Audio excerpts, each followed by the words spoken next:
No good. Rebound. DeAndre Jordan. Outlet to Barnes. Hayward is back. Barnes to the basket. Hayward blocked it at the rim. You do not do that to G-Time. Oh, Gordon. Here goes Ingles to the rack. Hands to Favors. He rips it. He'll take all the eggs and all the bacon on that one.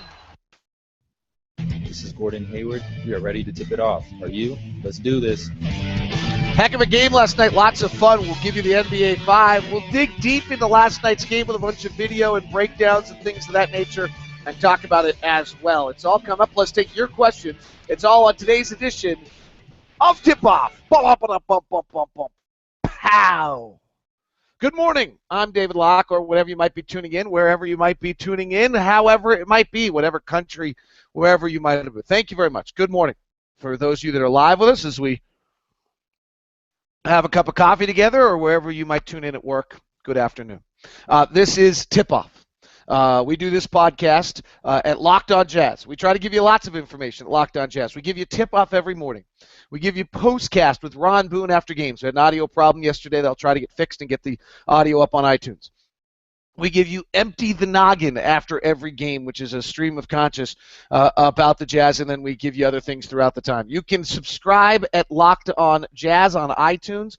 I would greatly appreciate if you could take a moment, give us a nice review, or on the Stitcher Radio app or whatever podcast you do. Those make a big difference in this day and age. If you take the time, give the review. It can be very short and simple. Just frankly, the amount of reviews really matter as much as anything else. So please take the time to do that. You can follow us on Facebook. David Locke is my personal page. Locked On Sports is the sports page. If you're on Twitter, we're at Locked On Sports. And we've got a great Google Plus community at Locked On Sports as well. So thanks to all the people who've done that. I've had a bunch of fun interactions recently with people. I just want to tip hats, whether it's, usually it's I get something out of it, frankly. No, I mean, seriously, just because of the job and being a part of the community, the longer I've been in the community, I have had everything from a great ski day with a bunch of guys testing demo skis the other day that was just fun, and they're, really good people, to, actually my cell phone story is crazy. I don't know if you guys heard this, but like I dropped my cell phone in the snow, and then it didn't work, and I posted on Facebook, like, does anybody use KSL? And next thing I know, Garrick reaches out to me, and the guys over at the Leighton Hill Mall and their cool company of Sell It Again did a great job for me. I got a new phone. It was great. Like, it's just cool stuff, and it's so fun because every time you kind of meeting somebody who's a great Jazz fan out there, people are stopping by and saying hi, just feeling good about things. So wanted to say thanks. It actually sounded really like, hey, I got a bunch of crap, and frankly, maybe I am that self-serving. Anyway, hope you're good. Great game last night. So let's dig into the NBA 5 first, and then roll from there.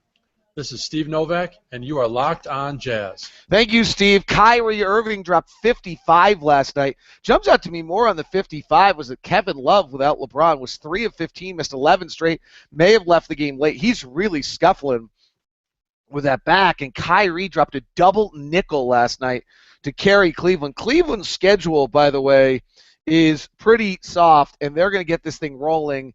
And I got to say that for all of our discussions, and maybe San Antonio makes us believe otherwise, and Atlanta's going to test us on this, but generally in the NBA, the team with the best player wins the series. Now, that wasn't the case last year because San Antonio beat Miami. But I kind of have a hard time believing that Cleveland's going to be able to go into a series with either the best player, the two best players, or the three best players and lose very often. So once they get this thing rolling, you wonder whether or not for all of the parity we have in the NBA, and there's never been a year like this where I really think I get asked all the time, well, who do you think? And you used to always just be able to answer that question. It's going to be Oklahoma City or San Antonio against Miami. I'm not sure now. Chicago is legit, Atlanta is legit, and Cleveland's legit in the East. I'm still not certain on Washington or Toronto's ability to get through 3 series. Over in the West, I didn't think the Clippers were very impressive last night, so I'm a little reluctant there, but certainly Golden State. I kind of still like Memphis an awful lot, and then I like San Antonio an awful lot, and I think I like Oklahoma City, but I'm not as sure after last night. Oklahoma City, to me, when I've watched them, and I might even take some time today and really watch them, they're playing the game. Now, they didn't have Durant last night, but they're playing, to me, as though they have no margin of error. And that is a tough way to live. And I would point out also something. Russell had 40 last night, and they're just not getting anything else. I mean, Perry Jones is just not very good, and they had two guys in their starting lineup didn't score last night, or didn't score, didn't have field goal, didn't score. So, and I mean, there's some issues there.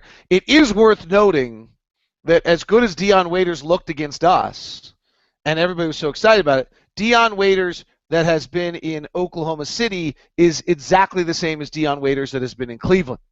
In fact, he is now shooting 38% for Oklahoma City. He's shooting his threes at 27%. His effective field goal percentage, his points per shot, comes out to the exact same in Oklahoma City than it was in Cleveland. I have told you this. No one wants to believe me. Nobody likes to believe me on this. It makes no sense. It defies all customary logic. It ruins all media talking points. But I am a large believer that players play almost universally, and I'll give my caveat exception here, with the exact same efficiency regardless of teammates. I'll say this again, and it is, let me say this, it is easy to go find the exceptions to this rule and tell me I'm wrong. But if you actually research it like I have, you'll see that it's almost always true for the rule. Players perform in regards to efficient use of an individual possession virtually the same regardless of teammates. Dion Waiters plays in Cleveland with a bunch of guys, it's going to be the same. Rajon Rondo in Boston to Dallas, better team, same. Josh Smith, Detroit, Houston, same. Much better teammates. Oh, I mean, Josh Smith's going to be much better because he's got a different role and Nah, not true. Not true. Exceptions to the rule. I generally believe that there are one or two, sometimes three players in the NBA at a given time who their presence, their gravity, their presence, maybe their Chris Paul passing, generally change the entire complexion of the floor, and they in turn, the water rises on the boat, and everyone gets a little bit better. So that's Stockton and Malone, right? You played with Jordan, your numbers are probably better. You play with LeBron, you're probably a little bit better. Okay? You play with Chris Paul, you're probably a little bit better. But unless you got one of those really special circumstances, not so much. Not so much. J.J. Redick with the Clippers seems to be a better player than J.J. Redick with Orlando. Yeah, I would agree, but by a very small margin. I mean, he's a great example because he's so dependent on other players, right? And so J.J. Redick's the one who, when he gets traded, you really should think to yourself, this guy's going to be much better. But if we go back and look at, I'm just going to do this kind of roughly, if you go back and look at his 2 or 3 last years in Orlando, and some of this is with Dwight Howard, but he's a 44% shooter. Right now he's at 40. It was 2 years with the Clippers. He's at 46. Okay, that's up. He was a 40% three-point shooter in Orlando. His 2 years with the Clippers, he's at 42. So maybe that upswing is the Chris Paul factor. Right? It might be there. But generally it's not true. And that's the case with almost everybody who's been traded. They're exactly the same player as they were before. I still will say this. I think Oklahoma City's got enough back time history that if they can make the playoffs, and I do think that's becoming to be an if, that they still have a chance to do some special things. Josh Smith, by the way, right on his career numbers right now in Houston. His numbers in Houston, absolutely the same as what he's been his whole career. 44%, 29% from three. They all come out. Crappy free throw shooter. It all comes out the same. It's how it works. I find it a little three other things interesting going on in the NBA. I find it it's a MRI for Anthony Davis on his groin. I don't know if this one fits on my Davis theory. My Davis theory is that he grew so late that he's played so consistently since he grew that he's never given his body a chance to rest. He grew in his junior year. He then played AAU, then went to college for a year. He's played national teams. He's never given his new body a chance to rest. Therefore, he's injury prone. Making that crap up, but might be true. Pau Gasol, very honest, always has been. We knew this when he was in the Lakers, but came through in an interview with Kevin Ding on Bleacher Report about how much the trade stuff bothered him. He says it's nice for the first time in 3 years to not be on the trade block every second. It wore him out. I think we forget these guys are human. It wears them out. I find it a little rich that George Gervin wants an asterisk next to Klay Thompson and his quarter record that he had, because in claiming the record is still his, because I believe it was because of the three-point shot. The fact that George Gervin's 4-decade-old record was a somewhat tainted record. It was against the Jazz. It was on April 9th, on the final night of the season, and he was in a scoring title challenge with David Thompson, and there was nothing legitimate to the way that game was played, frankly. There was no three-point line. He's absolutely right. He got 33 points on free throws, slashes to the rim, and all of those other things. But it was also in a game where his teammates decided that they wanted to get Gervin the scoring title, and that it wasn't not in the sense of that they wanted to win a game or not. So, I mean, if you remember that, David Thompson had a 32-point quarter early on that day, had a 73-point game, and then George Gervin has to come back and score 58 points to get the title, the scoring title, and he goes and gets 30-plus in the quarter. Klay Thompson breaks that record. So I find it a little rich for him to claim there needs to be an asterisk on that when his game probably needed an asterisk. Player to keep an eye on, Yosef Nurkic, the center out of Denver, who they've opened up time for, Timothy Mozgov. I keep running numbers, and he keeps showing up. Keep an eye on him. Really, really quite impressive. So there you go. There is your NBA 5. Hey, Jazz Nation. This is Dante X, and thanks for being the best fans in the NBA. Thank you very much, Dante. All right, I fell in love with the site the other day. I haven't looked today. We'll do this all together for the first time. It's the unpredictable, who was the GOAT, who was the hero, all that kind of stuff. Each night, here we go. And who was the least valuable player for the Jazz last night? I will screen share it with you so you can see it. It is going to be a bummer as I see it here. Matt Barnes had the biggest, and what this site is, for those who didn't tune in yesterday, I shouldn't assume anybody tuned in. This site values, it's some flaws to it, but it's interesting. It values every possession in the name of win probability. So, for example, with 4:24 left in the third, Enes Kanter hit a free throw, and it increased the Jazz win probability to its highest point of the night, which was 71.6, actually second highest night. And so for that play, Enes Kanter gets a 0.7% win probability increase for making that free throw. Derek Favors hit a layup, and we had a 72.8% chance to win with 2:59 left in the third. And Favors gets 2.9% on that along the way. So that's how it's done. I mean, the biggest plays of the game get different marks along the way, and they generally, Joe Ingles turnover with Jazz 83-83, 4:49 left. Joe Ingles turns it over, 8% win probability loss on that play. That's a big play.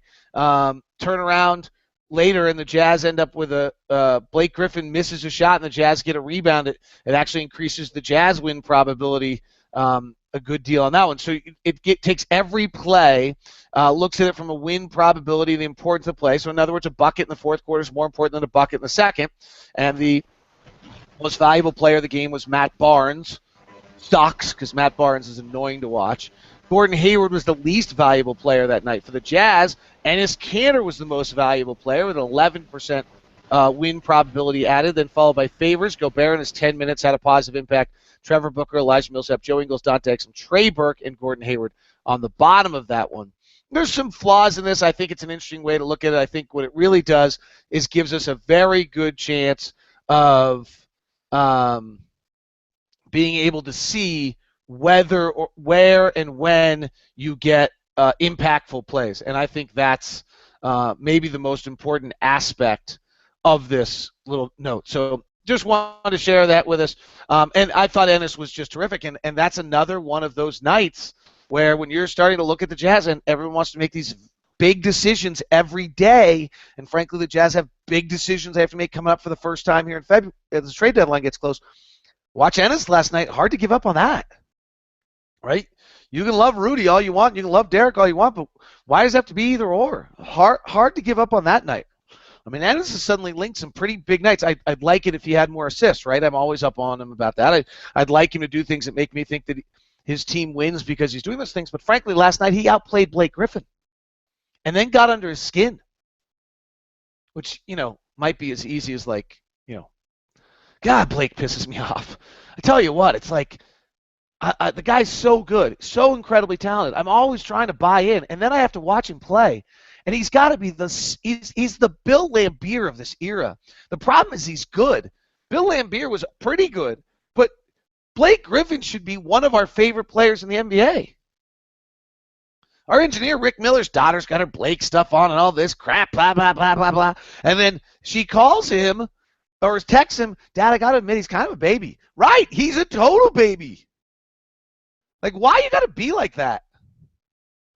And the game should be joyous and fun, and you're gifted. And he's great. Oh, my gosh, is he great.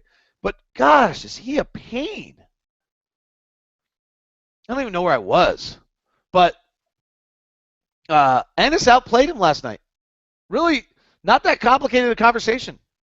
Ennis was better than Blake Griffin in a lot of ways last night.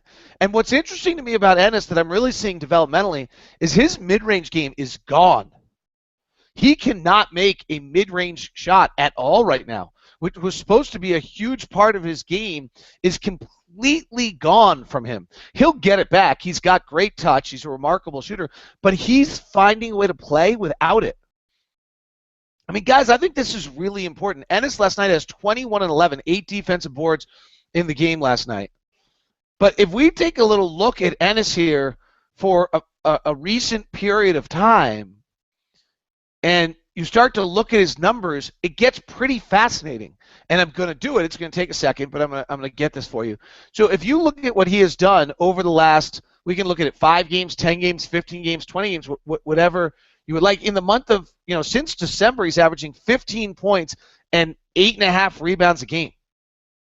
Okay, we're not great when he's on the floor. This has always been the issue with Ennis. But let's take a look at the last 5 games because I think it's very interesting. He's averaging over a 5-game span 20 points, 19.6, and 11 rebounds a game. Well, he must be doing something abnormal. The fact is the exact opposite is true. He's struggling with his offensive game, arguably, and getting 20 points a night. What? How do you say that? Well, let's look at it. Let's take a look at it. Let's do a screen share, and I will, for those of you that are on audio, we'll try to make sure that you can really see this well. So this is Ennis's shot chart for the last 5 games. And if you look at it, it is red everywhere except for 8 feet around the basket, where he has taken 50 shots. 50 of his 79 shots have all come inside the dotted line. Why? Because he can't make a mid-range shot if his life depends on it right now. His mid-range shooting is 6 of 23. This has been going on for a very long time. And he has found a way to start to figure out how to finish at the basket and score and how to make shots in the restricted area, whether it's 4 offensive rebounds a game or whatever you want to, however he's doing it, despite the fact he can't make an outside shot right now. This outside shooting slump that Ennis is on is not new. But I think I think this is actually exciting. I know this sounds weird, but I've been around Ennis enough that I have no doubt that Ennis is going to be able to make shots, right? It's not as though Ennis has suddenly lost his ability to shoot and he's going to never find it again. Ennis has a magical touch. Here's Ennis's shooting over the last 20 games. Again, it's all red except for right about around 8 feet around the basket. And if we take the second tier look and look at the mid zone, he is 17 of his last 77 over 20 games on mid-range jumpers, hitting 22%. That's a strength for him. And it's gone. And yet, without that strength, look at this. Able to go to the basket and score 66% of his buckets in the restricted area. That's above league average. That's getting pretty good. And it's even better as of late. But most importantly to me, while struggling and not sure what's gone wrong and how to play and do some of those things, what's Ennis's reaction to this? Ennis's reaction to this is, I'm going to adjust my offensive game. I know enough now at 22 years old, with this experience, with this growth, that I can still make shots. I think it's an enormous deal. Ennis, and if you start to look at Ennis's numbers over the years, scoring around the basket without the ability to get, he's always had a shot blocked, right? He averages, I think, about once a game getting a shot blocked. I think it's a little higher right now. He's just not an athletic player. He's not particularly quick. But last year, in the restricted area, he shot 62%. In the year of 2012, 2013, and last year was really his first extended time playing against any frontline players, and he didn't really start most of the time. So this is his first year as a starter. I say this all the time. First time going through his experience. But he was 62% for each of the last 2 years in the restricted area. And what were the numbers we just saw? Up at 70 over the last 5, at 65 over the last period. These are huge progressive strides for Ennis. And then at some point, by the way, he is, for the season in the restricted area, he's at 65%. That's a major change for him from where he has been. So when you suddenly look at those numbers, you can see major development. These are the little steps that take place in a developing program. And for Ennis to have lost an entire portion of his game right now, and you can see it, he knows it, he shoots, he doesn't look right, and be able to adjust off of that and make plays is just terrific. He's really playing very, very well. A little discouraging that for all the talk of Trey Burke coming off the bench, things are going to really, open him up, do all this. He's shooting 37%. He's right back at the number that he was prior, and he has 1 turnover, 1 assist in the last 2 games. Again, young player, let him develop, do those kind of things. I gotta find the development pieces with him. That earlier this year with Trey, it was that he was finishing around the rim better. Was kind of one of the steps of development. I'd like to see some of those return. So we'll see how that plays out. But unfortunately, Trey has not picked it up. Dante is what we kind of remember. Let's remember something about Dante. He certainly didn't earn that starting job. Right? I think as much as anything, there were some things that needed to change, but he certainly didn't earn that starting job. That people are like, oh, he's starting. Like, let's just we'll see whether or not he holds it, but he certainly hasn't. By the way, I just mentioned this a minute ago. I wanted to actually give the background on it. Earlier this year, Trey really began to finish kind of within 5 feet within the restricted area. He was 50% at the restricted area right now. He's 49% last year. So that little piece of progress that we had earlier this year as the season has gone on has kind of slid away a little bit. Inside 5 feet, which is important, and maybe that even 5 to 10 feet where he's trying to learn that floater. Last year he was at 47 and 34% in those areas. This year he's at 49 and 27%. So again, not as much growth there second time through as maybe we had hoped to see, but let's, again, time.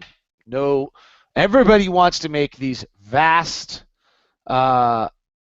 definitive statements on players way too early. All right, I want to move to some of the, frankly, let me say this though. With that said, the Jazz have their entire brass in town right now. They're all meeting. The trade deadline is coming up. I mean, they have to make decisions coming up here in the next month of what they're willing to do, who's touchable, who's not. Everybody's touchable. Where do they think the franchise is going at this point in time? I mean, there is definitely, at this point in time, as we move toward a trade deadline, a reevaluation of what have we learned 40, 50 games into the season, where do we stand? So, to some extent, this is a pretty important time to do some of this stuff. All right, there was a play last night I thought was great, really great, really, really great. And then I want to, from there, I want to go look at a bunch of plays late and see what went wrong a little bit. So this play was a play in the third quarter. If you were listening to our play-by-play, I literally said at the time, write that down. We're going to show it on tip-off tomorrow. And this, to me, is this is a very basic, simplistic play that is what Quinn hopes this offense is going to be. And, of course, as it seems to be the case too often, let's see if I play the playlist. All right, oh, good. You guys can maybe get a bigger screen here. It loads up. This is the beginning of the flow offense. We work the ball the second side of the floor. Enes Kanter sets a pick for Hayward and slips off the pick. And boom, he's wide open for a layup, which I no longer believe to be loading. So I will now try to find it a little bit more quickly for you. Let's see if I can pull it up. Or maybe for whatever reason, the NBA.com site, it's such a bummer because I love to use these things, but their logging's not good right now, which is very strange. That shot, one-on-one with Trey Burke. Front court with all right, so here's the play. I think you're losing part of the screen. And there, it's just a beautiful set. And for me to replay it for you, I'm going to have to bring it to a different clip. But so here, and we can walk through it a little bit here. This is really the basic set in the Jazz offense that we always run, and we just haven't gotten this very much. Frankly, it takes a defensive breakdown a little bit, but it also takes an understanding. So Hayward starts on the right side, and they swing up top to Kanter. You've seen this 100 times this year. And then we reverse the other side of the ball and have some minor action on the left side of the ball, forcing the defense to shift over. That's the first thing. What it does is it leaves just two players on the right side of the floor. Hayward's on the wing. The ball's on the left side. Kanter's to the top. Kanter will come and set a pick for Hayward. Ennis comes, sets the pick. Hayward comes out the pick. The Jazz have spaced the floor correctly on the far side, so they've taken two defenders. And what you've created as Kanter gets a nice pick on Matt Barnes, is the minute that Hayward catches the ball in the curl, Blake Griffin, who's guarding Kanter, has to step over into the middle of the lane to cut off Hayward's drive. And this allows Kanter now to open up, which he's done correctly, and roll to the basket. And as he rolls to the basket, he has the entire right side of the floor wide open. Now, DeAndre Jordan's going to slide over and come get Kanter, but in this case, he lets it go, and Ennis drops it in for the layup. And this is where Ennis's passing actually has to get better. This is the reason I want to show this play. And this one, it works perfectly as we watch it again live or on as Ennis comes off this pick and Hayward hits him right at this moment where Ennis has the ball on the mid-roll right side. There's nobody on that side. If they don't come to him, he gets the layup as he does in this play. But if they do come to him and they've overshifted as they should have, there's a corner three on the other side open. There's a dunk to Favors. There's a kick back out to Trey or Gordon. There's a lot of things, and that's where Ennis eventually has to learn how to do a little bit of a better job with his passing along the way. All right, let's go to the fourth quarter, final 5 minutes, and look at some of the shots and figure out what's going on. And I'll tell you what my thesis is, or hypothesis. Thesis would be afterwards. My hypothesis on this is our offense that Quinn has built is predicated on having shot makers, and we don't make shots. Okay? It's 83-83. Joe Ingles commits that terrible turnover.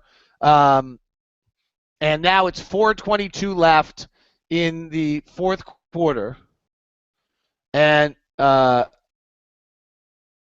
Trey Burke Lays it in.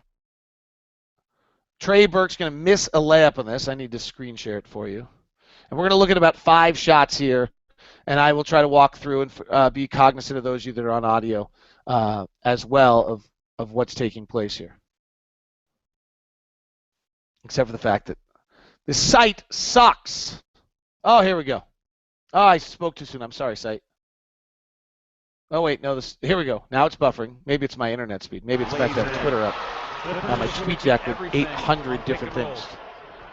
Jazz have got to recognize and get the ball to the appropriate person. Well, you got Matt talking and no video right now.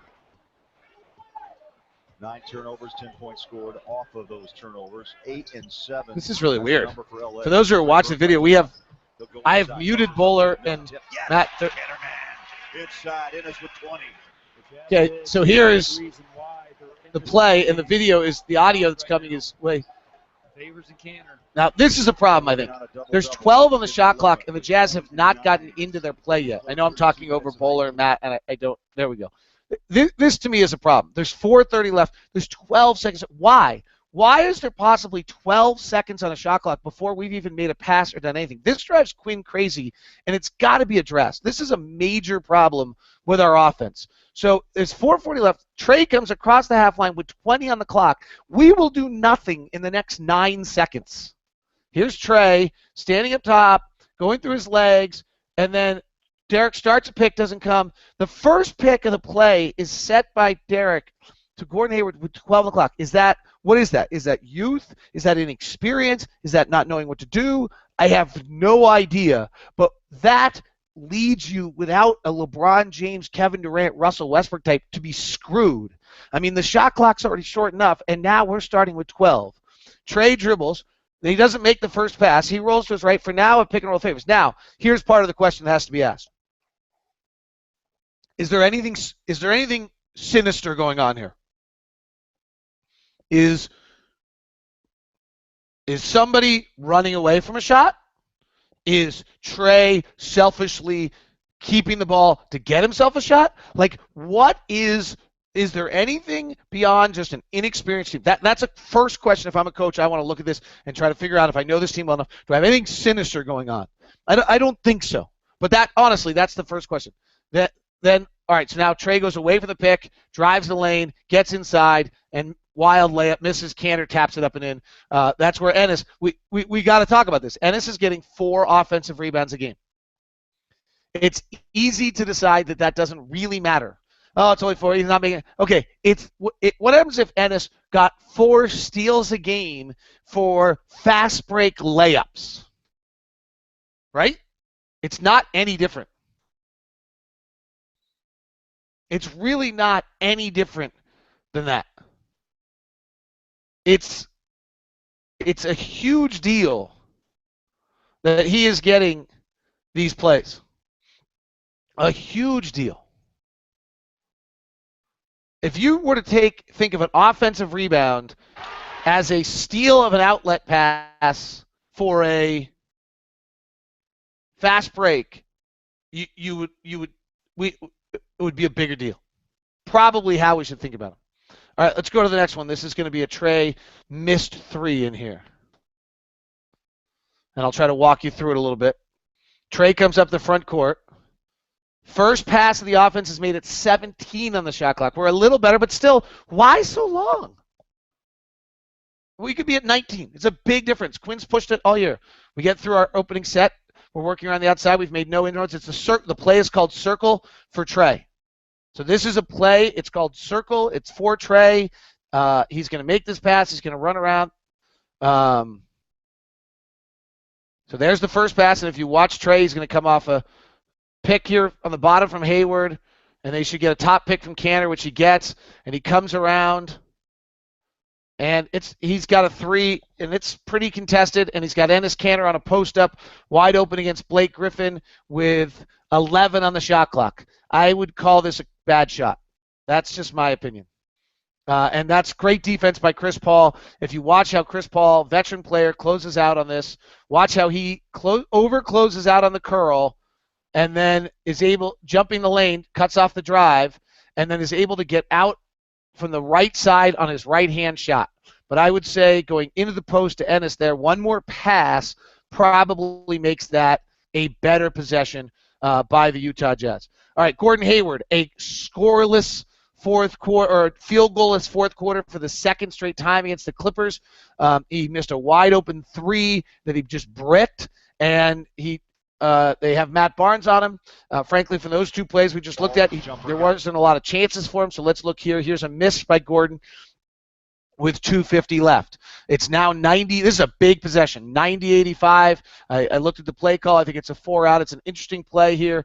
Gordon's going to come out off a Derek pick, catch, turn the corner. He's got some airspace. Frankly, Matt Barnes overplayed it. Right at this point, Gordon's either got to attack DeAndre Jordan or make this shot. He goes for the attack, tries to draw the foul, turn the body, didn't get it, and misses. Should he stopped and pulled up? Maybe. He probably learns that one a little bit better. I like the aggressiveness, frankly. We get the technical free throws, and with 2:15 left in a 5-point game, we get our one field goal of the quarter of the final 5 minutes here on a nice Derek Favors 2 big free throws. Play. There's Book. 5-point game. 2.5 to go. And I apologize. I know that screen that I just had up is bigger for you, but it won't let me do any controls on it, so I have to go to this smaller one for you. 2 big free. So here we go again. 92-87.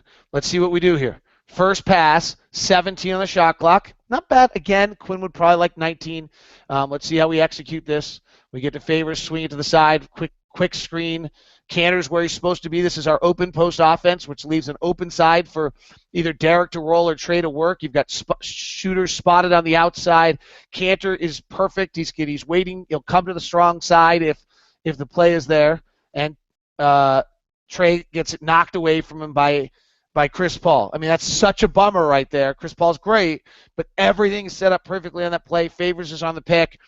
Is that execution? Is that them being great? Is that you just not being strong enough for the ball? That's a big play right there, by the way. Now it's a 5-point game. There's 14 on the shot clock, and you're reset. Now, this is a tough one. The Jazz get through it nice out of the inbound. Space the floor quickly and nicely off the inbound. First pick for Gordon. He bounces to Faves. They reset. Similar play, but look how much different this play is if we watched it a minute ago. Remember the spacing on the play before is down by the free throw line extended. Now Trey's all the way up top. It's a little bit of a tougher play. Trey makes a nice pass. He's got to jump over the defense. They get the rotation. Pass to Favors. Cantor comes over as he's supposed to, either to get a pass or to rebound, and Favors buries it. Same exact play, twice in a row. Really nice job by the Jazz the second time to get into it quickly out of the timeout. So there you see some nice execution from the Jazz on that. And here our final one we're going to look at is Hayward bricks a wide open three, I think it was. And we'll try to look and see how the execution on it was late. And what are you finding out? You're finding out the Clippers were good. What you're really finding out is how incredibly slim the margin of error is. Late in the game, you go missed one or two of these plays, and it all falls apart very quickly along the way. And it's probably something we don't quite understand. Here it is. It's 94-89. You've got to score down 5 in this circumstance. And let's look at it again. First pick in action is pass comes at 16 on the clock. Again, how do we get this team to understand? Is it possible to get to 18? Is it possible to get to 19? You're just playing on a short clock every possession, and we like to pass. We switch sides of the floor like we always do. Here's the pick, and this is right back to the same play we ran a moment ago with Favors.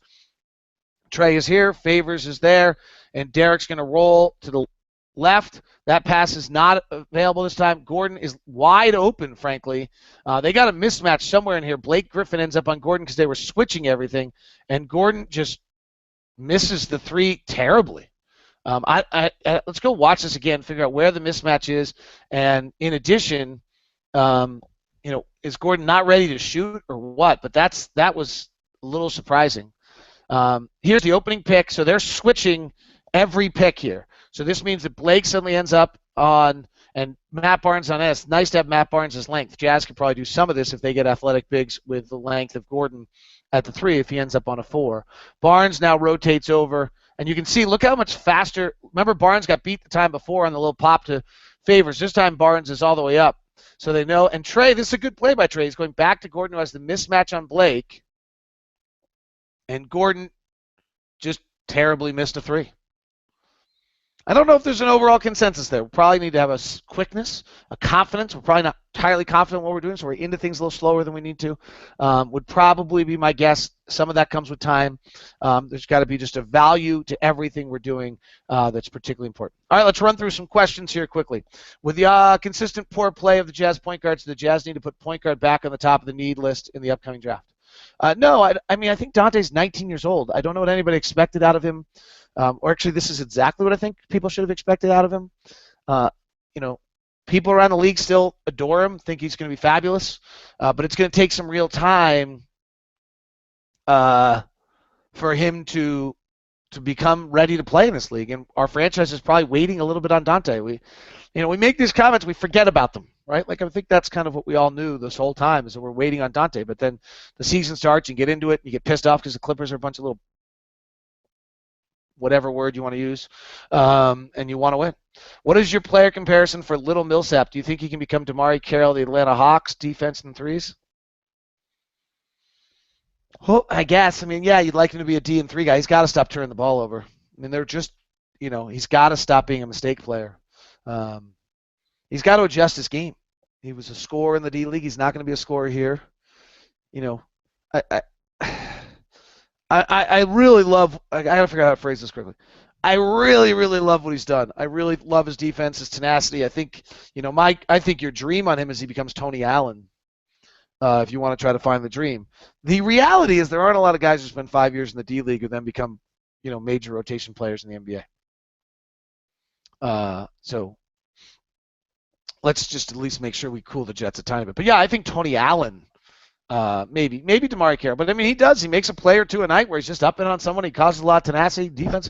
Minute Chris Paul checked out the other night. We lost that game last night, by the way, because when Chris Paul checks out, they add points on the Jazz. They extend their lead in the fourth quarter without Chris Paul. That's really the key stretch. The Jazz score one field goal without Gordon on the floor. Can you put in perspective how good Hayward and Favors seasons have been with defenses loading on them? They are still putting up decent spots to win. Thanks again for all you do. I think we've really learned that both of them made huge strides doing something for the second year. Hayward being the primary guy, Favors being in the prime, and I think that's a good thing to remember when we evaluate Alex's first year as a starter, Ennis's first year as a starter, Rudy's first year as a rotation player. Realize that there's other steps that happen. Then Rudy's got another step when he becomes a starter, and then Rudy's got to learn how to do it. So there's a lot of steps that are going to happen. So I think that's something we all have to remember. This is really a slow, patient, boring process. Sorry. Taylor, what was your first thought when you saw Rudy shoot the left-hand hook? He does it a lot in practice, so I had seen it, and Ron loves it. So my reaction was much more about Ron, and Thurl was on with us, and when he made it, we were all kind of like, oh, there it is. What was your thought when he made it? Also, I liked your buy one, get one free call, and I believe Canner's 3-point play. Thanks. Appreciate it. How surprised are you that Trey, Dante, Rudy all made the Rising Stars Challenge? I said I didn't think Dante would make it last night or yesterday on this show. I think I maybe misjudged the value of a fifth pick of a draft, and I misjudged that the world doesn't have a lot of players. Did Dennis Schroeder make it? I didn't really look at the Rising Stars Challenge. I probably need to be more excited about the Rising Stars Challenge. I think for Rudy, it's a big deal. I don't, quite frankly, find it very much of a big deal for Trey or Dante, who I think earned it a little bit based on draft position and time on the floor. And really, anyone who sends out a press release with Michael Carter Williams headlining it, when Michael Carter Williams is having a historically terrible season, I wonder. Yeah, Dennis Schroeder made it. I probably should jump aboard more. I think it's a big deal for Rudy. I really do. A 27th pick to go make that, I think it's a big deal. Did Tyler Zeller make it? He didn't make it. He should have made it. He's really good. Trey Burke, Contavious Caldwell-Pope, Michael Carter Williams, Zach Levine, Shabazz Muhammad, nice for him. It's a good turnaround for him from the first year. Nerlens Noel, I mean, like, really? Like, based on what? Victor Oladipo, Alfred Payton, congratulations. That's probably worth mentioning. Mason Plumlee, Cody Zeller. Cody Zeller? What's he done? Steven Adams, Giannis Antetokounmpo, Bjorn Bogdanovic, Gorgie Dang, Dante Exum, Rudy Gobert, Nikolai Miricic, Kelly Olynyk. Be a good game. I might take the world team. I take the world team. I think. Miricic and Olynyk can make shots. I'm not sure that the U.S. roster has a player shooting over 40% on it. Seriously, Contavious Caldwell-Pope might be this year. He's having a pretty decent year. But Trey's under 40%. Michael Carter-Williams under 40%. Zach LaVine's under 40%. Shabazz is, but not as an outside shooter. Oladipo maybe under 40%. Alfred Payton is under 40%. Holy smokes. What's that say?